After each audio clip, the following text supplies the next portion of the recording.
Of all the sounds of nature, the sound of a waterfall brings the most promise. Its bubbling effervescence dances over the rocks and relaxes the senses. While most of us can't live near nature-made waterfalls, we can incorporate man-made waterfalls in our landscaping plans. Here to explain more is Brian Maurer, Vice President of Bryan Kiles Landscapes of Distinction. Waterfalls and water accents have become a very popular part of our landscapes. Like said before, we all want to go visit the Niagara Falls or go into the nature and see a natural water accent. Where most of us don't have that luxury of having a natural one in our backyard, we can help create one of those visions like the one behind me, which is probably a little bit on the larger size as far as the waterfall is concerned. We do some of these very similar. That might be what we call a pondless water feature, which would be the same backdrop with the waterfall going down, but might be a hidden underground vault. So you don't have the bubbling brook that I've created over here, or the natural stone bridge that we try to encompass into this. But there's a whole slew of different water features.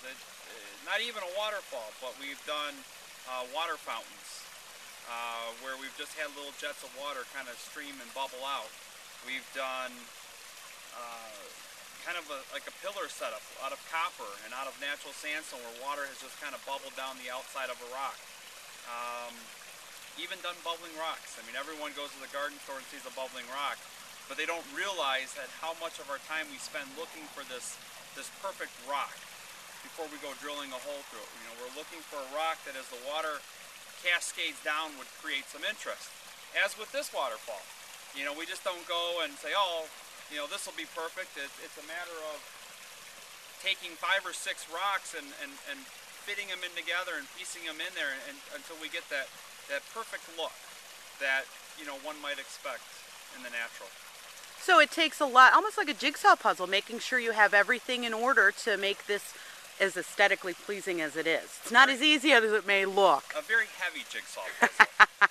And that's what a lot of people don't realize is they see this, but one of those rocks back there probably weighs anywhere between 3,000 to 4,000 pounds. So it's it's fitting a rock, seeing how it looks, moving it to the side, grabbing another one, piecing it together, and then finding that perfect one and just making a little saw cut or just chipping it just a little bit and putting it together just to get that perfect look.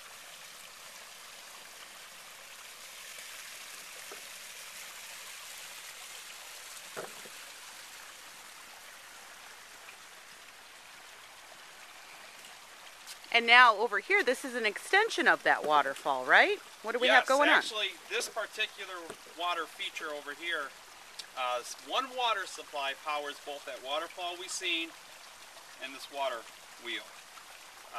We've got it set up that there's one pump. It supplies water from a pond, and it's diverted up at the top by that waterfall. Right behind that waterfall, we've had it diverted so that about a quarter of the water comes over this side to the wheel, and the remaining 3/4 goes over that waterfall. And what happens is the water will come down into a trough.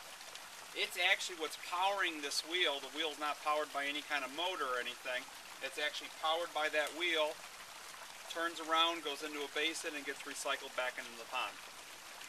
There's absolutely no water loss with this setup. So a little bit on the different side of some of the water features we can create. This has been part of the Bryan Kiles How-To series. To learn more about your landscaping options, visit the Bryan Kiles website at bryankiles.com.